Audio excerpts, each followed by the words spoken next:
Inilah yang ingin kami buktikan bahwa sebetulnya bahasa Sunda punya kemampuan untuk berkisah, mengisahkan manusia dengan bahasa Sunda. Nah, akhirnya diambillah kami sepakat bahwa film ini berbahasa Sunda full.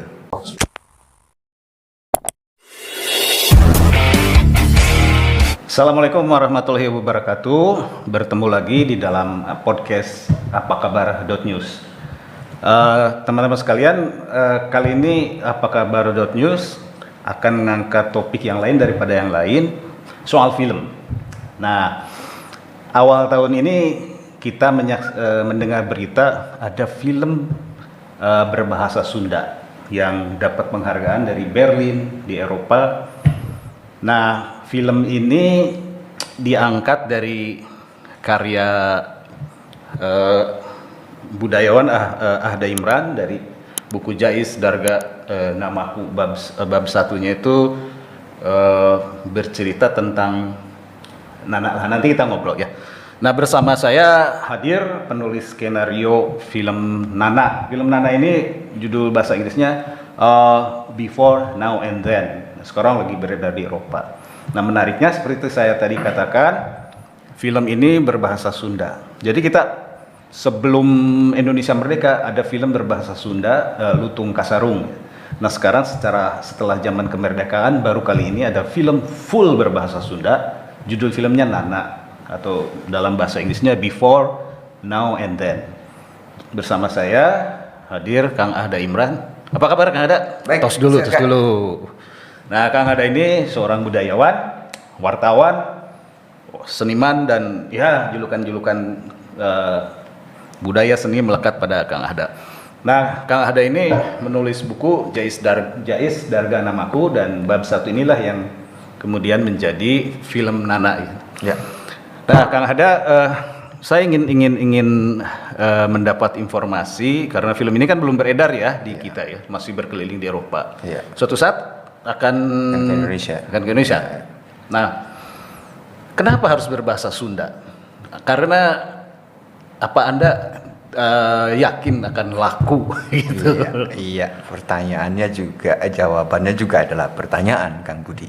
Apa tidak boleh berbahasa Sunda? Oke, logikanya kan apakah punya pasar film berbahasa daerah? Ya, sebenarnya awalnya novel, ya karena novelnya juga berbahasa Indonesia, saya sebagai salah seorang penulis skenario, kami menulis skenario itu berdua bersama Kamila Andini yang jadi sutradara filmnya.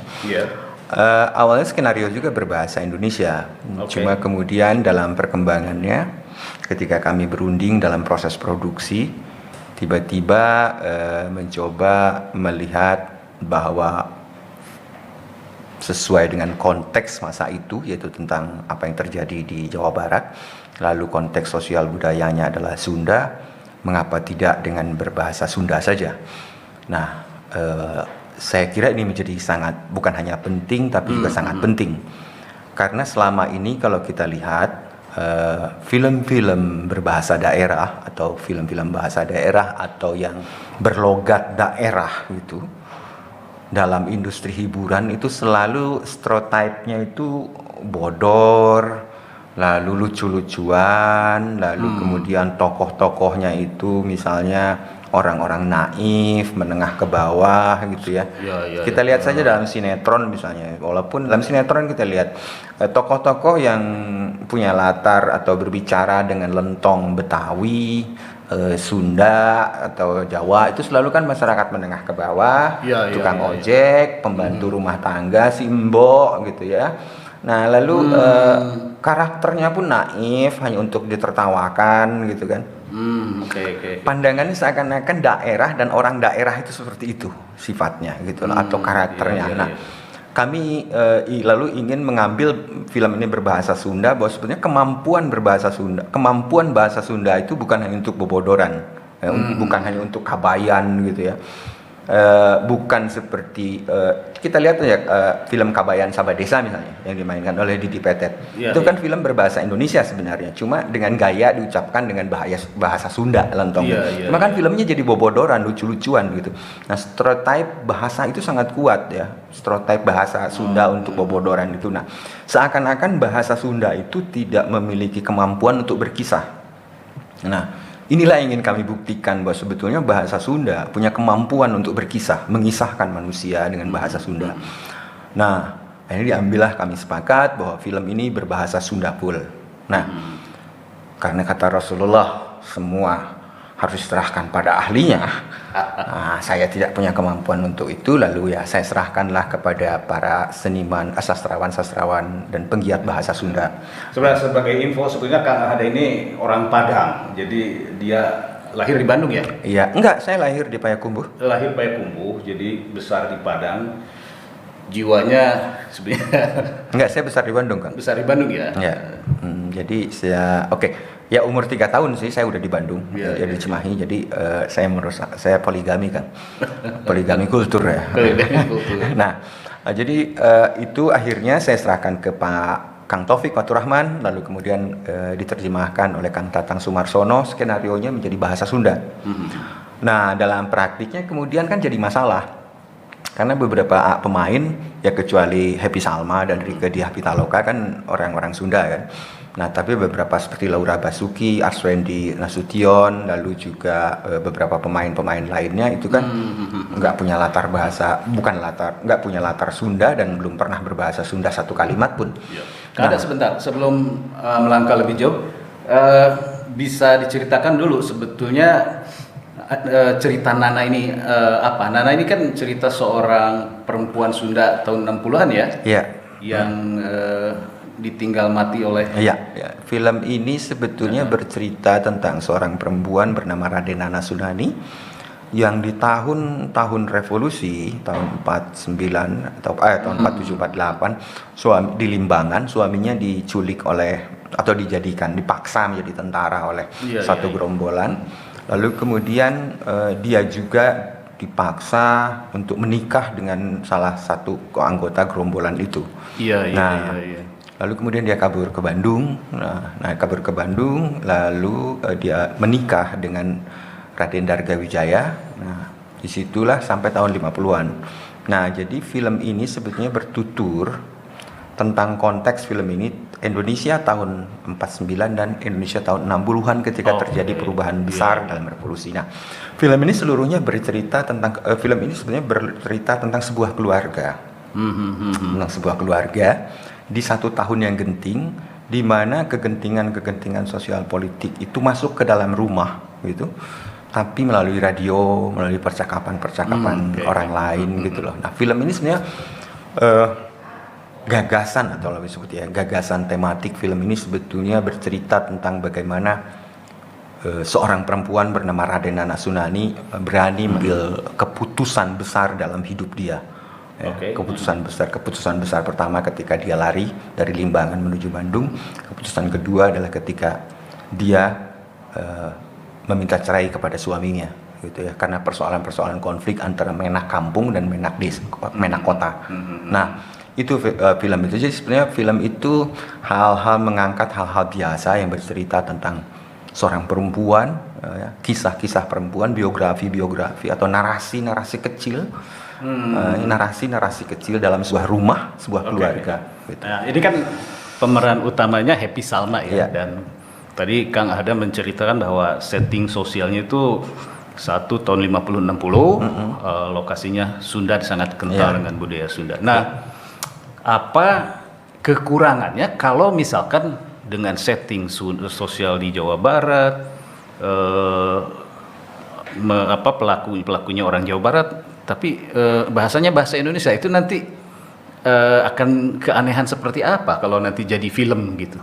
Kalau kita menggunakan bahasa Indonesia, sepertinya hubungan antara jadi dialog dialog gitu atau bahasa itu kan juga sangat menentukan ruh cerita ya.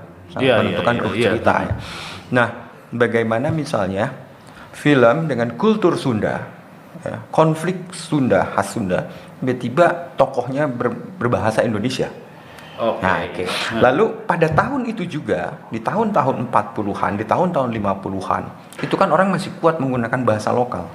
Iya. Ya, bahasa daerah itu masih kuat. Bahasa bahkan pelajaran sekolah pun kita ingat misalnya Kang Budi, pelajaran membaca pun masih dengan bahasa Sunda, Taman Iya. Pamekar misalnya, Pamekar, ya. betul. Nah, waktu itu bahasa daerah itu masih menjadi bahasa resmi dan juga bahasa pergaulan gitu loh. Nah, jadi sangat aneh kalau misalnya settingnya tahun 40-an dan tahun 60-an, tapi menggunakan bahasa Indonesia di tengah masa tokoh-tokoh atau keluarga yang menak Sunda. Jadi sangat aneh gitu kan. Iya. Sangat aneh. Nah, makanya lebih pas dengan menggunakan bahasa Sunda gitu. Juga ada kepentingan yang saya sebutkan tadi. Kepentingan untuk membuktikan bahwa bahasa Sunda punya kemampuan untuk berkisah. Nah, itu memang seperti Kang Budi tadi katakan, ini film Indonesia pertama, film panjang Indonesia pertama yang menggunakan bahasa daerah. Sebelumnya juga sudah ada ya, sebelum Kamila Andini membuat film ini juga sebelumnya Kamila Andini membuat film Yuni. Yuni juga menggunakan bahasa Sunda Serang. Bahasa Sunda Serang. Sebelumnya juga ada film yang menggunakan bahasa daerah, itu film band itu juga menggunakan film bahasa daerah. Jadi prediksi saya film-film bahasa daerah juga mungkin prediksi saya akan muncul sebagai sebuah kecenderungan baru dalam perfilman Indonesia. Iya. Kalau di lagu kan ada ya lagu Jawa yang top itu, lagu-lagunya siapa? Penyanyi Jawa yang baru meninggal itu kemarin. Iya. Lupa.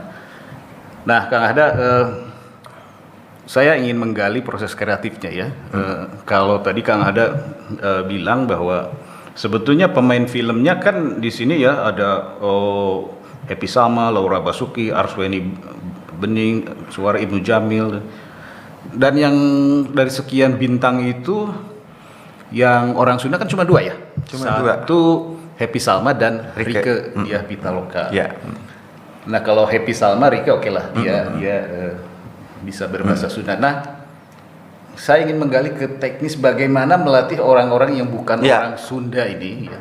Mulai tentu dari pelafalan, penjiwaan, seperti apa tuh proses? Ya, ini menarik Kang Budi. Jadi setelah skenario saya serahkan, jadi kami meminta sejumlah mentor, ya, mentor sastrawan Sunda, di antaranya Kang Darpan, Teh Rinrin, lalu Bang Budi Rianto, Hadi AKS, itu kan adalah sastrawan dan budaya Sunda. Dan mereka itu kami minta, kami tugaskan untuk menjadi mentor dialog. Jadi mereka melakukan workshop itu via Zoom waktu itu, via Zoom setiap pekan mereka melatih dialog para pemain, dan ini memang tidak mudah. Ya, karena mereka bukan hanya seperti saya katakan tadi, bukan orang Sunda, tapi juga belum pernah mengucapkan suatu kalimat pun berbahasa Sunda. Jadi kadang ya bagaimana lidah mereka tertatih-tatih ya mengucapkan gitu kan, ya. Nah, itu terus harus diluruskan latihan. Nah, para mentor ini juga bukan hanya melakukan workshop, tapi juga ketika syuting mereka terus harus hadir dan mendampingi para artis, ya. Misalnya ketika syuting di Ciwidey gitu, di tengah hutan gitu, subuh-subuh, lalu syuting dimulai pagi-pagi, Kang Darpan dan Budi Rianto sebagai mentor itu sejak pagi berembun gitu, dia sudah nongkrong di tenda melihat memonitor syuting gitu film. Nah, mereka menjaga sambil membaca skenario dan mengawasi syuting itu. Buat saya mereka bukan hanya sekedar mengawasi skenario, tapi juga mereka sedang menjaga bahasa Sunda. Jadi saya agak terharu ya melihat mereka dingin-dingin di situ pagi-pagi menjaga bahasa Sunda gitu. Nah, dialog itu satu scene itu sudah take satu scene itu baru ACC kalau sudah di ACC oleh Kang Budi dan Darpan. Jadi kadang cut kata Dini, lalu kemudian dia minta persetujuan dari kedua mentor ini. Kadang-kadang gambar beres, tubuh beres, tapi ada yang salah itu harus diulang lagi secara pelafalan bahasa. Jadi diulang lagi gitu. Jadi bagaimana Darpan dan Kang Budi itu menjadi semacam legitimate bahasa gitu. Baik. Ya Kang Ahda, ini kan diambil dari bab 1 novel Kang Ahda ya. Ini novel jelas berbahasa Indonesia. Nah, kedua, kalau skripnya untuk film itu ditulis dalam bahasa apa? Bahasa Indonesia? Asalnya bahasa Indonesia. Oke. Asalnya bahasa Indonesia. Nah, ketika itu si artis, si bintang harus membahasa Sundakan. Jadi si skrip ini bagaimana? Apakah diterjemahkan belak gitu? Nah, saya kebayang skrip itu kan kalau bahasa Sunda kan nggak gampang ya, ada nuansa, ada. Ya ini menarik Kang Budi karena juga ada semacam jadi semacam ulak-alik di antara saya dan para mentor. Jadi setelah diterjemahkan ke dalam bahasa Sunda itu kan masih tertulis, tapi ketika diucapkan gitu kan jadi soal ya. Iya. Itu jadi teks baca dan teks lisan itu kan jadi persoalan. Ketika dilisankan si kalimat bahasa Sunda ini kadang-kadang nggak cocok. Ya, apalagi misalnya untuk orang yang baru berbahasa Sunda. Ya, itu kan agak rumit. Jadi kadang mentor ini juga harus memainkan, kadang mengubah penerjemahan itu mencari kosakata yang mudah. Jadi tidak lagi patuh pada skrip gitu ya. Tapi kadang kata mentor, oke, kita rubah kalimat ini gini-gini. Nah, saya katakan bahwa rubah saja kalimat itu terjemahan Sunda, nanti dalam subtitle saya justru mengikuti bahasa Sundanya gitu. Jadi prosesnya menarik. Jadi saya sendiri sebagai penulis skrip bersama Dini jadi asik gitu. Kita saling mengikuti, saling mengulur gitu. Jadi tidak saklek harus kalimat dalam skenario teks gitu. Ketika diucapkan, ketika dilisankan itu kan beda ya. Bahasa ditulis dan dilisankan. Nah, apalagi untuk orang yang baru berbahasa, misalkan setelah berlatih beberapa kali ada kalimat yang sulit gitu ya diucapkan oleh si pemain, si mentor punya hak untuk mengubahnya ke dalam kalimat yang lebih mudah diucapkan. Iya. Nah, Kang Ahda, ini kan setting tahun 60 ya. Bagaimana di dalam film ini bisa mengetahui misalkan bahasa Sunda tahun 60 ya. Iya. Jangan sampai misalkan miss. Jadi misalkan wah si eta mah tadi nge-miss call gitu. Nah, tahun 60-an kan belum ada. Itu risetnya seperti apa? Itu ya tadi kalau sesuatu diserahkan kepada ahlinya, kata Rasulullah semua baik-baik saja. Nah, saya kira kayak Darpan, kayak Budi Rianto itu juga punya sejarah, punya cukup matang lah melihat perkembangan bahasa Sunda dari tahun ke tahun. Tapi begini, mulanya misalnya apakah ini bahasa Sundanya harus berpatok pada logat Limbangan misalnya, logat Garut, misalkan beda-beda kan. Nah, ini tidak berpatok pada itu, tapi mungkin lebih berpatok pada masanya, tahunnya saja. Nah, sering kali saya curi dengar gitu, mereka berdebat gitu ya, misalnya satu kata, kecap ieu can aya zaman harita mah gitu. Jadi mereka berdebat gitu ya, kecap ieu can aya harita, iya tuh. Nah, mereka mencari alternatif kata pada masa itu. Jadi jangan sampai ada kata yang lepas dari konteks tahun ketika itu gitu. Iya. Nah, bagi penutur baru bahasa Sunda di bintang-bintang di film Nana ini, kan kalau kita bicara komunikasi itu bukan cuma verbal ya. Iya. Bahasa Sunda itu kan ada verbal, ada body language, ada penjiwaan. Iya.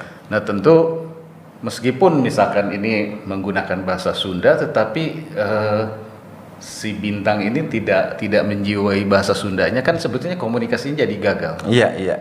Nah, itu gimana itu? Ya, sebetulnya itu resiko yang sangat kami waspadai ya.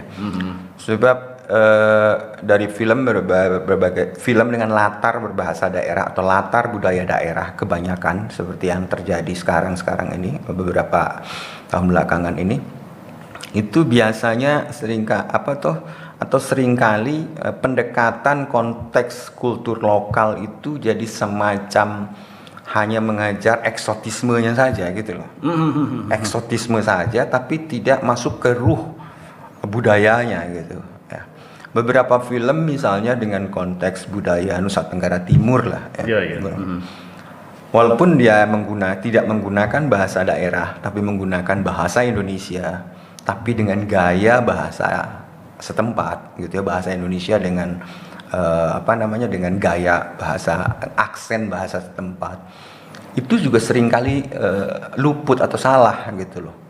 Ya, misalnya ini mendapat reaksi dari teman-teman budayawan di setempat. Ya. Loh, itu bukan bahasa gaya kami, desa kami katanya, ya. Atau itu tidak cara seperti itu. Terus kenapa? Belum lagi dari segi wajah ya, dari segi wajah misalnya. Tidak ada orang Timur dengan wajahnya seperti itu. Itu wajah orang Jakarta katanya. Nah, ini resiko-resiko dari pilihan. Sebab banyak produser yang film lokal, konteks budaya lokal, tempat, tapi yang mainnya Jakarta gitu, artis Jakarta. Dalam film ini kan yang main artis Jakarta ya? Iya, artis Jakarta. Karena itu di dalam casting, Kang Budi, kami sangat memilih wajah-wajah yang khas Sunda. Ya, diusahakan gitu ya, kami wajahkan. Misalnya pada Laura Basuki misalnya. Iya. Sebelumnya kan ada beberapa talenta atau artis lain gitu. Ya kami riset dan mana yang wajah kira-kira oke ini wajah Priangan banget nih. Menak Priangan banget nih misalnya. Yang kita lihat kan Menak dan Priangan. Ya. Nah, wajahnya mana yang kira-kira? Lalu tubuh juga gitu ya. Tubuh juga lenjangna kudu kumaha gitu. Nah, itu juga menjadi bagian dari kriteria bagaimana secara tubuh itu masuk seperti khas Sunda. Nah, cuma seperti Kang Budi tadi tanyakan bahwa otomatis kan tidak mungkin orang yang baru bisa belajar bahasa Sunda 1 kalimat 2 kalimat itu bisa masuk ke tubuhnya gitu, bisa si teks itu bisa menjadi tubuh itu menjadi teks itu. Itu memang sulit ya, kecuali pada Rike ya. Pada Rike, pada Happy itu sejarah tubuhnya memang sejarah tubuh orang Sunda gitu. Tapi pada Laura, pada Ibnu Jamil gitu kan. Ya itu memang persoalan-persoalan yang persoalan-persoalan yang sulit persoalan-persoalan yang sangat kami waspadai gitu ya. Kami usahakan bagaimana bahasa tubuh dia itu nyambung dengan bahasa lisannya. Nah, di dalam latihan itulah makanya tidak hanya mengucapkan tapi juga kami atau para mentor itu juga menjelaskan konteksnya, konteks kata itu. Kata itu maksudnya begini, artinya ini, tubuhnya begini. Jadi tidak hanya melafalkan, memindahkan. Seperti kita misalnya belajar bahasa Inggris ya. Belajar bahasa Inggris kan tidak hanya kalimatnya tapi juga maksudnya apa kalimat ini dan untuk dipakai ketika orang sedang apa, motivasi mengucapkan kalimat ini apa. Jadi diusahakan agar tubuh juga menjadi kesatuan dengan bahasanya gitu Kang Budi. Nah, berapa lama Kang ada? Ini ceritanya bagaimana film ini diangkat dari novel itu dari mulai konsep sampai rilis itu makan waktu berapa lama itu? Novel ini sendiri novel autobiografi ini sendiri saya bikin 3 tahun. Novel ini sendiri 3 tahun. 3 tahun, 500 lembar. Itu makanya saya 500 lembar di sejumlah kota. Lalu kemudian novel ini sebenarnya walaupun bercerita tentang Jais Darga, tapi novel ini bercerita tentang 2 perempuan sebetulnya, Raden Nana Sunani, ibunda dari Teh Jais Darga, lalu kemudian baru Teh Jais Darga sendiri. Jais Darga itu siapa? Tokoh real? Tokoh fiktif? Jais Darga itu tokoh real, jadi dia adalah perempuan Indonesia pertama yang menjadi art dealer dalam seni rupa dunia, dalam perdagangan. Dia adalah orang Indonesia pertama yang membuat galeri di Paris gitu ya. Nah, artinya kalau kita bicara tentang art dealer di Indonesia itu tidak ada lagi nama perempuan di dunia internasional selain Ibu Jais Darga. Nah, dia orang Bandung, orang Sunda. Nah, novel ini bercerita atau bertutur tentang kisah-kisah dia di Paris dari mulai dia merintis kedatangan dia di Paris, pengembaraan dia ke berbagai auction di Paris, di London, Berlin dan New York gitu. Nah, kenapa kemudian novel ini difilmkan? Pertama gini, saya masih waktu dalam proses pembuatan buku ini, saya merasa beruntung karena Raden Nana masih ada, masih hidup waktu itu. Nah, masih hidup, jadi saya mendapatkan kisah yang langsung dari narasumbernya, bercerita tentang banyak hal, tentang kisah-kisah dia, segala macamnya. Lalu ketika novel ini terbit pun Raden Nana masih hidup, ikut membaca buku ini. Nah, sejak awal juga tiba-tiba saya dikontak oleh Teh Jais bahwa ada rencana membuat film. Tapi lebih kepada cerita tentang Raden Nana di bagian pertama buku ini. Nah, saya lalu ketemu dengan Dini, kami ngobrol lalu sepakat untuk membuat skenario ini berdua. Nah, dalam prosesnya tentu ada tafsir ya, ada tafsir dari Dini untuk memperkaya novel ini.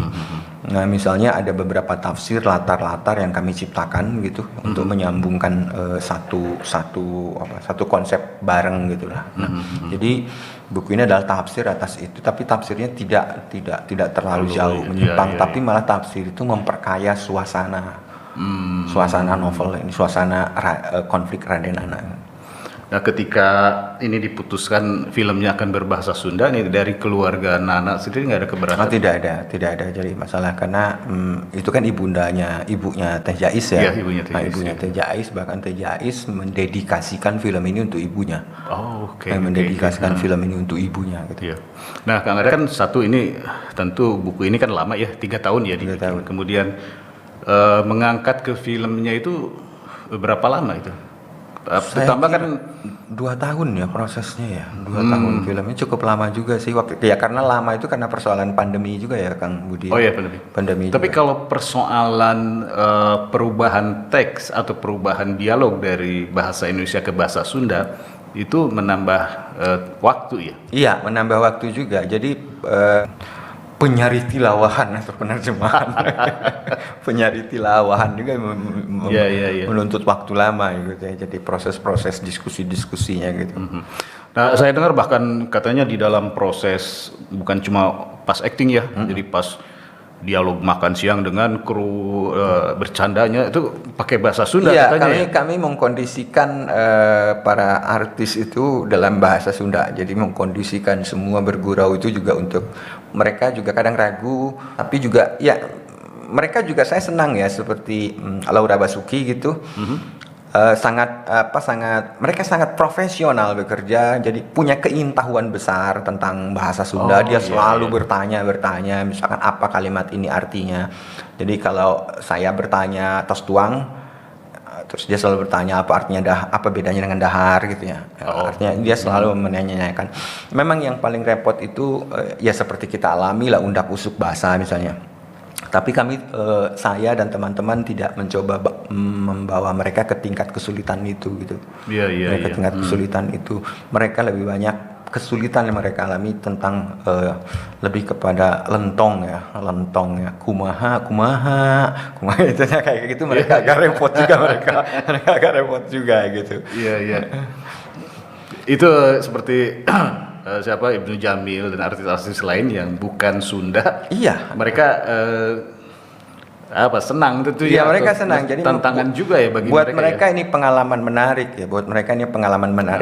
Karena selama ini yang mereka kenal kan bahasa Sunda di sinetron ya, di FTV gitu. Mereka begini bahasa Sunda itu. Jadi bagaimana pelafalannya, pengucapannya, mana e-nya yang panjang, mana yang tidak, karena pendek itu udah berbeda bunyi gitu kan. Buat mereka itu pengalaman sendiri ya.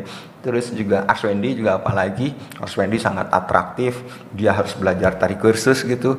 Dia belajar tari kursusnya segala macam, lalu belajar mengucapkan Sunda dan terus berulang-ulang. Jadi selama syuting itu kami kondisikan mereka berada dalam bahasa Sunda gitu. Saya bayangkan sih yang paling sulit itu pasti mengucapkan gitu ya. Ciberem gitu kan. Tapi ya itu tadi, mereka sangat profesional dan mereka sangat antusias. Mereka sangat antusias gitu. Nah, Kang Ada ini jadi tadi proses kreatif sangat menarik sekali ya di balik film ini. Nah, sekarang film ini kan bagaimana ceritanya bisa melanglang buana dulu dapat penghargaan dari Berlin Festival. Berlin Festival ya? Iya. 2 penghargaan kalau nggak salah ya? Satu penghargaan untuk Laura Basuki sebagai artis sebagai bintang pembantu terbaik. Oke. Sebelumnya film ini juga mendapat semacam grant gitu dari Busan Film Festival di Korea untuk pembiayaan untuk pasca produksi. Oh. Lalu kemudian tiba-tiba saya juga kaget film ini terpilih ikut dalam Berlin Film Festival. Mungkin ini saya tidak tahu ya apakah ini film kedua atau kalau nggak salah film kedua ya.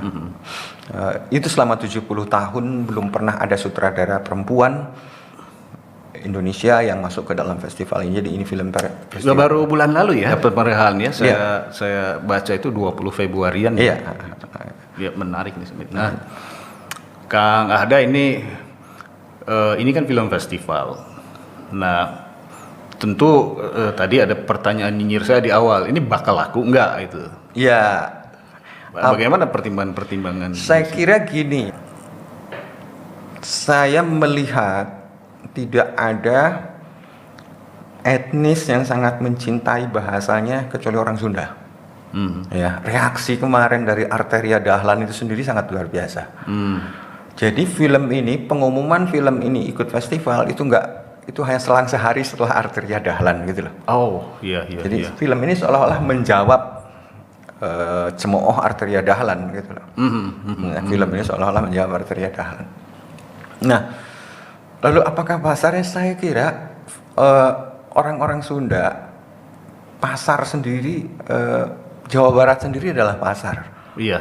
Ya, jadi film ini kita lihatlah film Kabayan suksesnya dulu waktu zaman Kabayan Kang Ibing maupun film Kabayannya almarhum Didi Petet. Ya, itu kan sangat booming sekali. Orang-orang Jawa Barat itu saya masih ingat sangat antri nonton film dia. Dari preman pensiun mungkin. Preman pensiun saja lihat. Itu kan lokalitas Sunda ya, dalam bahasa Indonesia kan. Itu sangat penuh sekali. Jadi saya kira orang Jawa Barat itu, atau orang Sunda khususnya, itu sangat haus untuk melihat dirinya dikisahkan dalam film, gitu loh. Itu sebenarnya pasar ya yang tidak terlihat. Apalagi ini dengan film dengan berbahasa mereka langsung, berbahasa Sunda langsung. Satu. Terus yang kedua, di ranah global juga sebenarnya ada kehausan orang untuk melihat lokalitas. Ya, bahasa-bahasa lokal itu sekarang menjadi kecenderungan orang untuk melihatnya. Ya. Iya.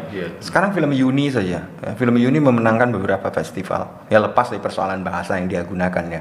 Tapi bahasa ini juga film Yuni itu kan menggunakan bahasa Sunda Serang, bahasa Serang Banten, Jawa Serang istilahnya.